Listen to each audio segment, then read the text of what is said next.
Chad Moyer with you on the Rural Radio Network, and it is time for our Fridays in the Field segment, again in northeast Nebraska near Pierce, and it is our last update for the season, brought to you by FNBO, the Great Big Small Bank. Again, we're visiting with Aaron Zimmerman from Pierce, Nebraska, organic farmer here in the northeast part of the state. Well, the last 4 weeks or so, how are these organic crops finishing out the season? What have you had to kind of deal with here the last 4 weeks?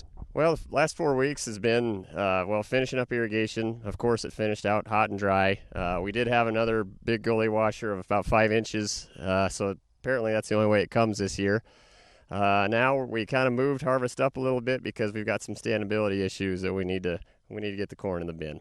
All right, so tell me about those last few weeks here. What kind of caused those standability issues? I think it's a few things. Residual from the wind and hail that we had earlier in the season. We do have some insects that are trying to knock our plants over, so we're getting her taken out. Yep. You and I had talked in prior sessions about that experiment that you did on the soybeans with weed control and kind of a heavy seeding of rye. Now that the soybeans are out, what's the take-home message on that?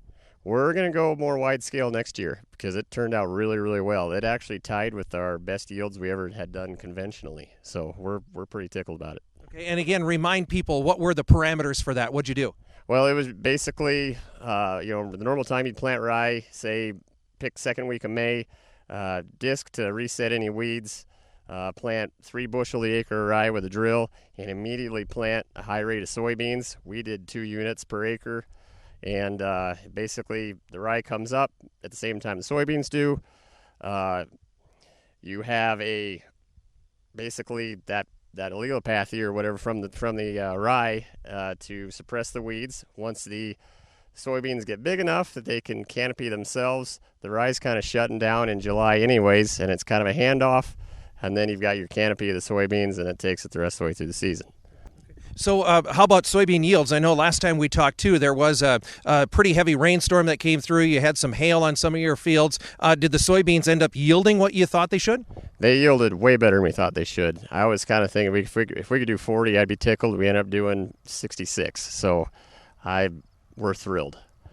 All right, let's switch gears and talk about the corn harvest. Obviously, as what's going on behind us, corn harvest has started. So how are things starting there? Moving right along, we're on our second quarter. We just started Monday afternoon. It's going pretty well. We're not too much for breakdowns, just plugging away. Okay. What's the corn look like so far, early in the harvest season?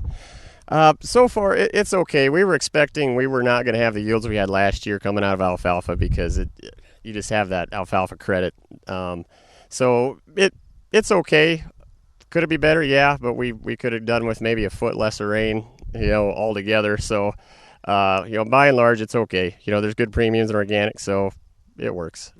We were talking about the strategy in harvesting corn because of some of those standability issues that you talked about before. It does require some drying in your system, huh?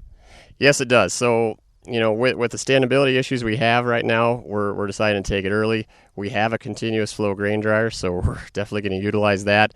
Right now we're harvesting about, I think the average is about 24%, so anywhere from 22 to 27, 28. But, that 23, 24 catches most of it. Run it through the dryer, cool it, put it in the bin where it's safe. All right. And if you had your way, how long would it take you to get through harvest, do you think? I think 4 weeks. 4 weeks we should have it wrapped up, barring any catastrophes with breakdowns or weather.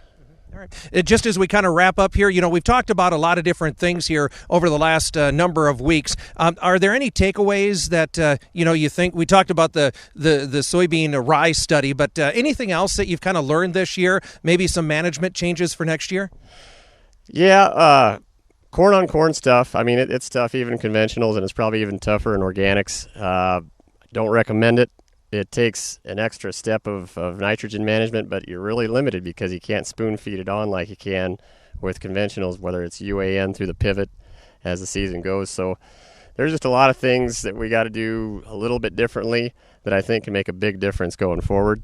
There's always going to be times when we're going to have to maybe insert, a second year of corn on a particular quarter just to try to get our rotation the way we want it. But there's some other products we can use to maybe divvy up that nitrogen application and make it work. Aaron, thank you so much for allowing us to follow you here this season. Appreciate it. You bet. Thanks, Chad. Again, we've been visiting with Aaron Zimmerman. He's from Pierce, Nebraska, organic farmer in the northeast part of the state, and he has been our Fridays in the Field farmer here this season as we wrap up not only visiting with Aaron this year, but also our Fridays in the Field segment here on the Rural Radio Network. Again, brought to you by FNBO, the Great Big Small Bank. On the Rural Radio Network, Chad Moyer reporting.